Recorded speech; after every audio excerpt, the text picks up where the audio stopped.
Bonjour et bienvenue chers Alformers dans cette vidéo où l'on va pouvoir discuter de la sécurité par port, une mesure de sécurité très intéressante et présente au niveau des périphériques Cisco. Sans oublier que bien sûr il n'existe pas de solution magique pour assurer une sécurité complète au sein d'un système d'information. Mais ici, on cherche surtout à pouvoir durcir les différentes couches de sécurité afin de pouvoir ralentir un attaquant. Car on ne va pas pouvoir arrêter un attaquant car il y aura toujours une feinte ou une solution pour laquelle ou par laquelle va passer ce dernier afin de pouvoir bypasser toutes nos méthodologies de protection. Mais le but étant de pouvoir rendre cette exploitation extrêmement difficile. Et parmi les mesures les plus intéressantes se trouve la sécurité par port.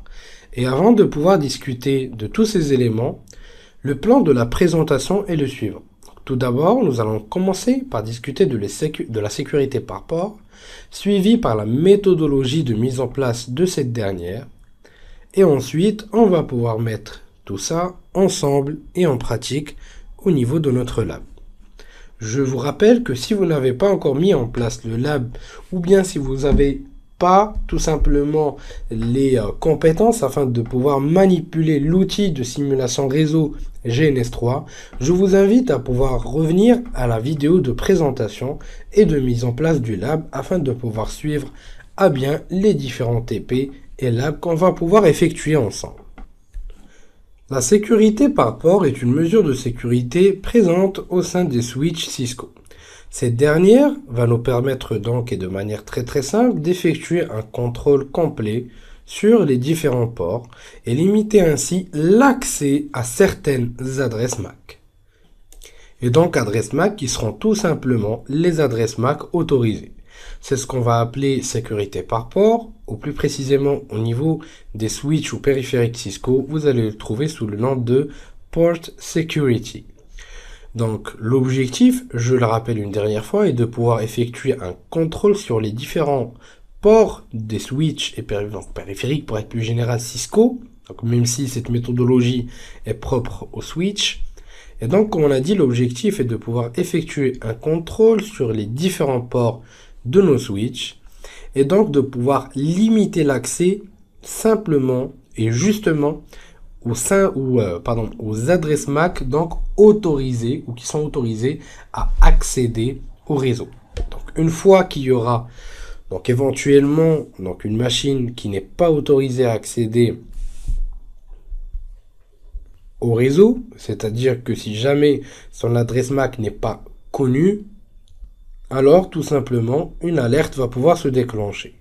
Je rappelle que cette mesure de sécurité, c'est-à-dire la sécurité par port, ne représente pas forcément une mesure de sécurité entre parenthèses incroyablement efficace, mais ça représente une des couches de sécurité à rajouter au sein de votre système d'information.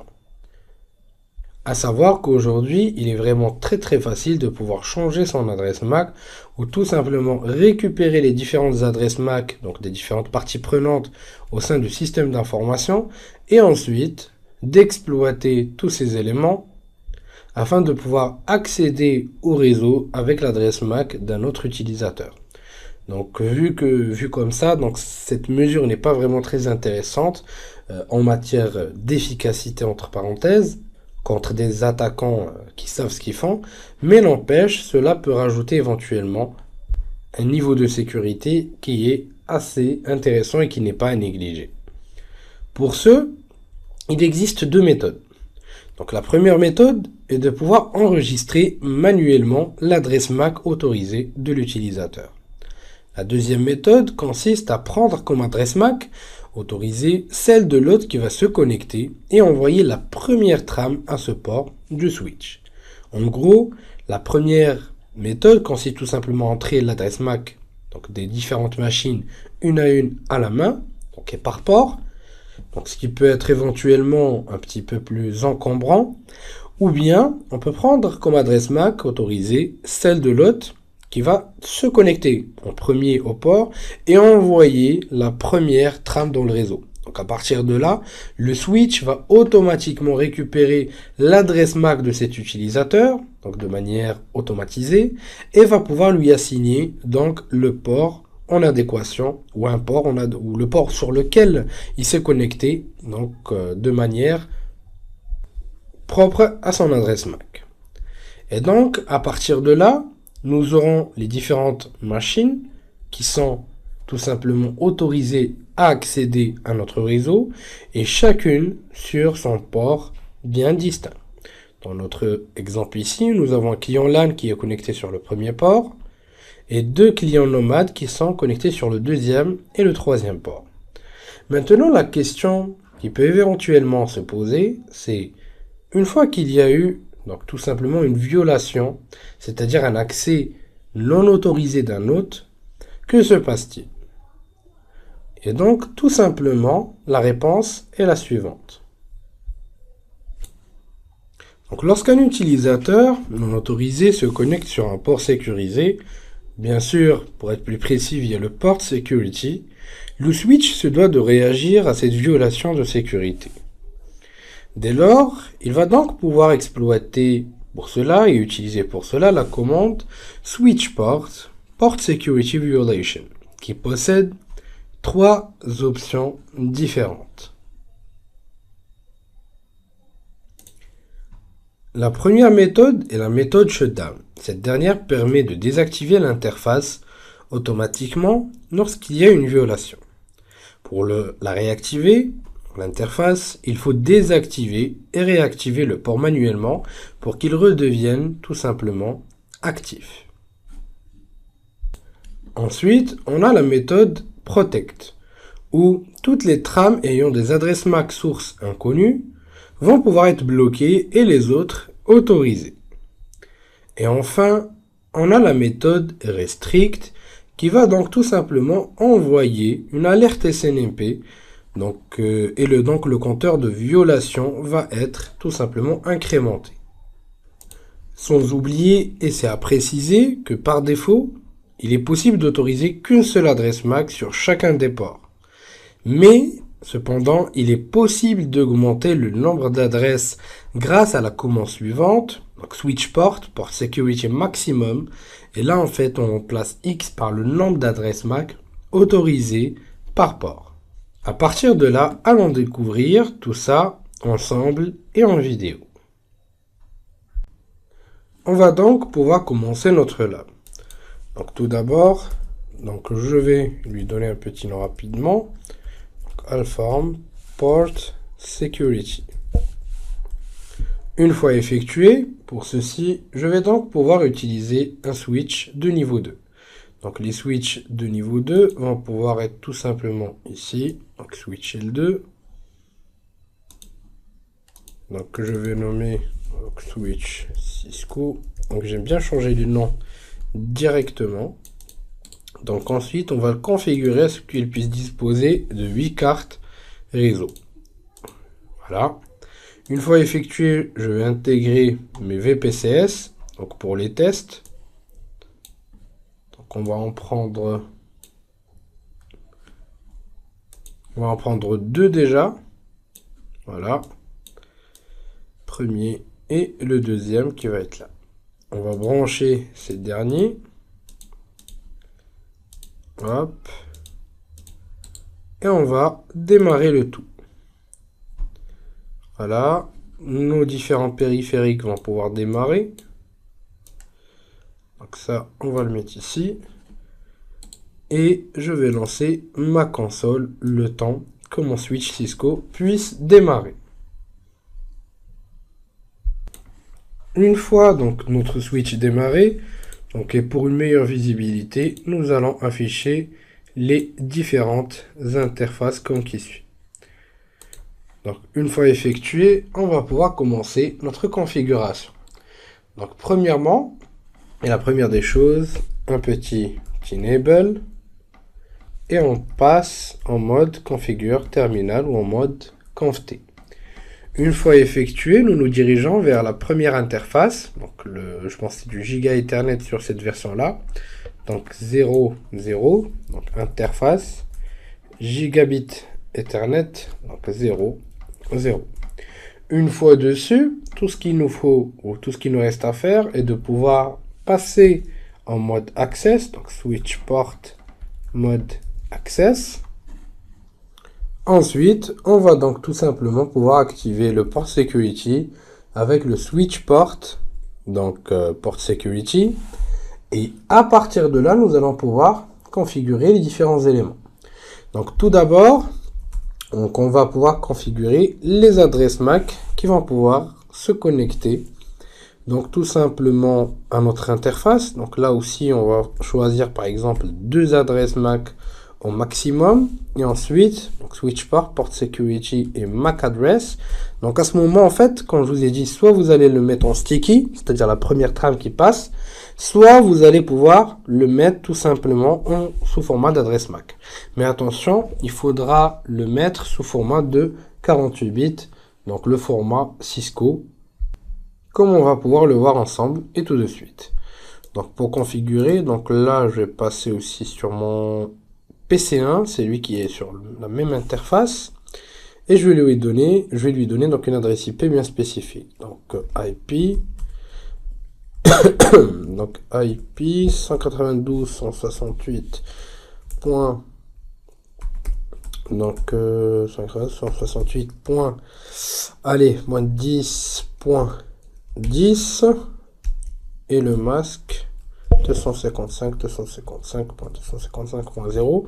Sinon, vous pouvez aussi directement mettre juste /24. Mais bon, je vais mettre directement /24. Là, il va vérifier si jamais l'adresse IP a été déjà actualisée sur le réseau. Et ensuite, je vais faire un show IP pour voir. Donc là, ça marche très très bien, c'est parfait. Pas de DNS vu qu'on n'en a pas besoin. Et là, nous avons l'adresse MAC qui nous intéresse. Par contre, regardez comment on va pouvoir la rentrer. Donc là, je vais repasser sur mon switch Cisco. Donc MAC address. Et là, en fait, on va le mettre de la façon suivante. Donc 0050. Ensuite, deuxième partie 79.66. Et enfin, 79.66, 68.00. Ouais, je pense que c'est ça, 68.00. Font duplicate, donc config switch, donc je pense que je l'ai déjà mis en place. Donc on va essayer de voir tout ça. Donc donc tac tac tac, donc je vais rentrer tout simplement et je vais faire un do show. Donc port security interface gigabit Ethernet 0 et 0.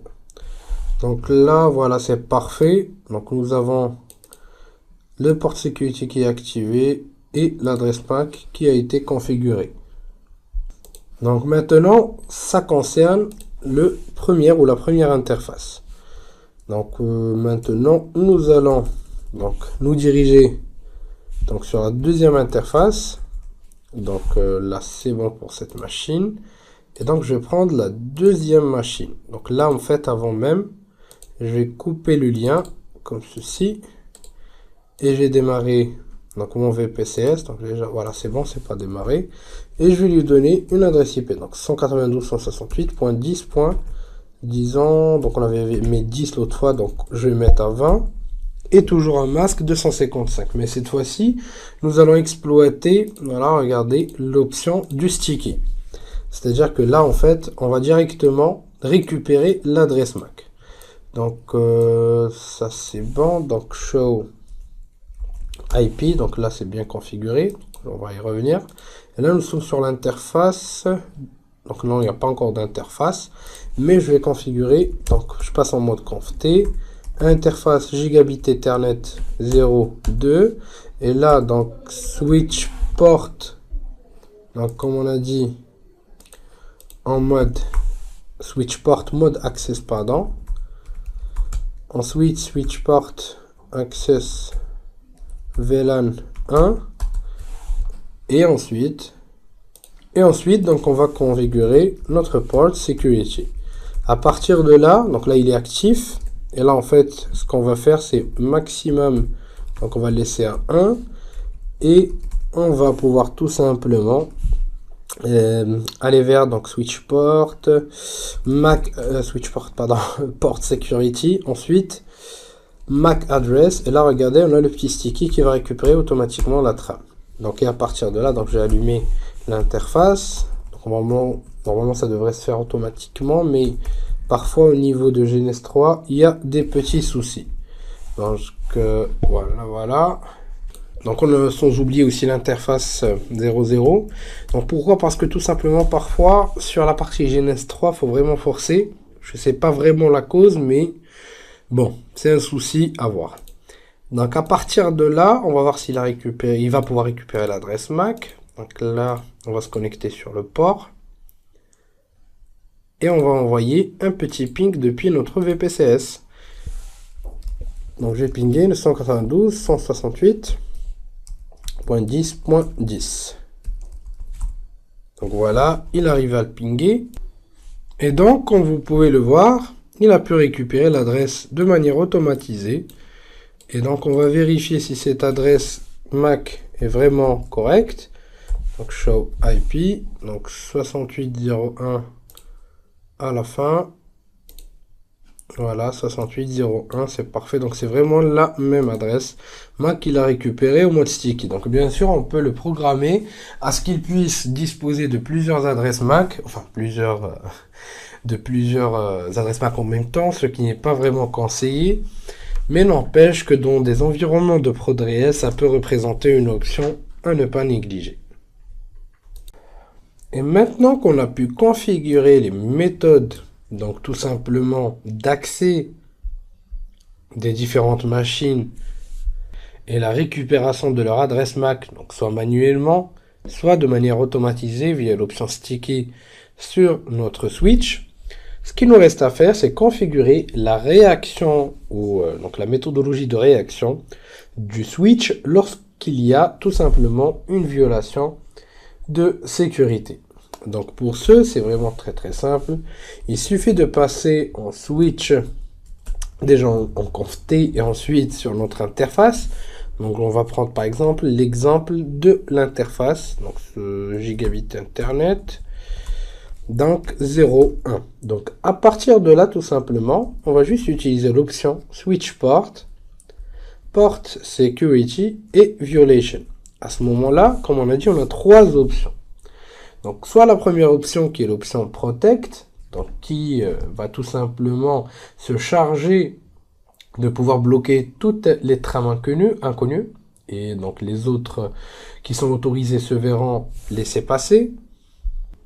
Soit on va passer par la méthode restrict qui va tout simplement envoyer une alerte SNMP, plus bien sûr le compteur de violation qui sera incrémenté, ou shutdown qui va donc tout simplement se charger de désactiver l'interface lorsqu'il y a une violation.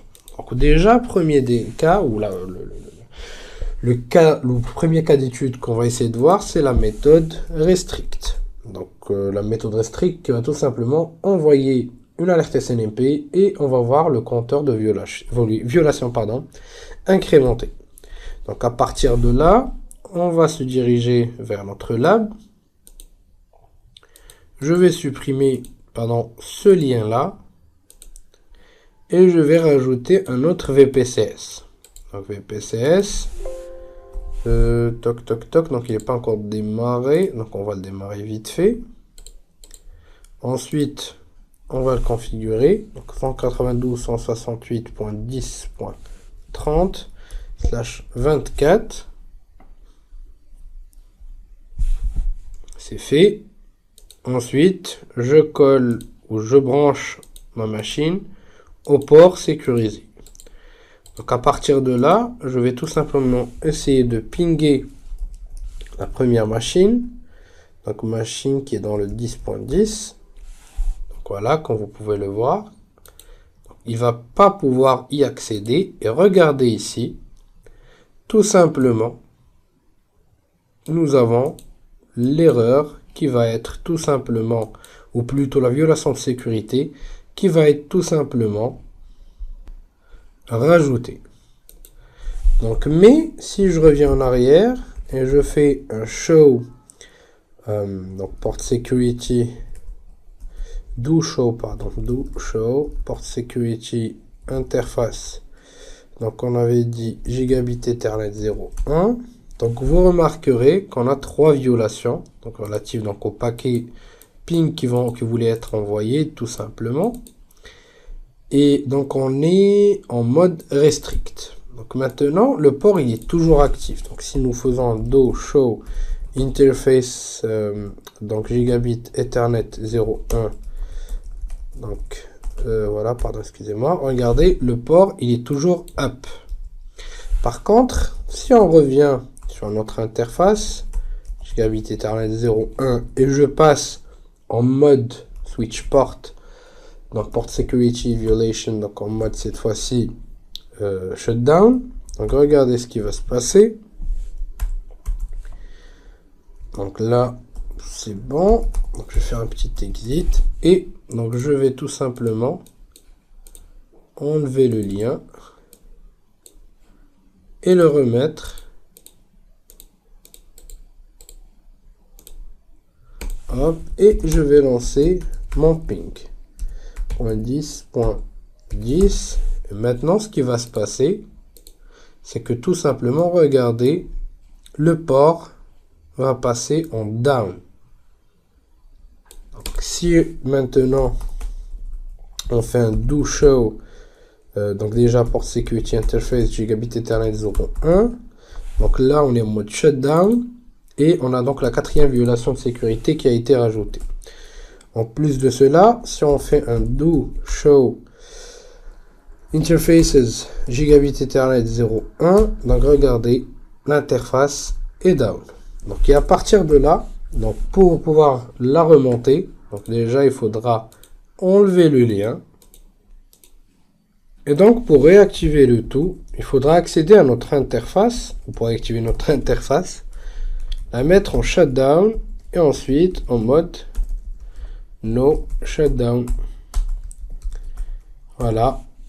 Donc tac. Donc si on fait un do show interfaces, donc là c'est passé en up, donc on va vérifier. Voilà, is up, comme vous pouvez le voir ici. Et enfin nous avons la méthode ou la dernière méthode donc sur switch port security violation, donc qui est protect, qui laisse passer que les trames donc correctes entre parenthèses. Donc là si j'essaie de pinguer, normalement ça va rien ou rien ne va se passer. Par contre, si je passe par la machine autorisée, donc là ça sera bon. Donc je vais lancer mon petit ping et normalement ça devrait passer sans problème, comme vous pouvez le voir. Donc comme on peut le voir, donc la méthodologie de protection via port security reste extrêmement intéressante et va nous permettre tout simplement de pouvoir rajouter une couche de sécurité pas forcément très efficace, mais en même temps ça va nous permettre tout simplement de pouvoir rajouter une couche de sécurité supplémentaire à notre système d'information. Sauf que la partie shutdown des ports peut s'avérer parfois handicapante, surtout dans un système d'information qui est très grand, qui a besoin d'une certaine disponibilité. Donc oui, les erreurs peuvent arriver aussi. Donc à étudier au niveau de la politique de sécurité. Et aussi, il ne faut pas oublier que c'est assez lourd de pouvoir entrer les adresses MAC aussi manuellement. Donc le mieux aussi, c'est de pouvoir gérer tout ça de manière dynamique avec l'option Sticky. Ou sinon passer via des protections beaucoup plus avancées, chose qu'on va découvrir par la suite. Je vous dis merci de votre suivi et à la prochaine vidéo.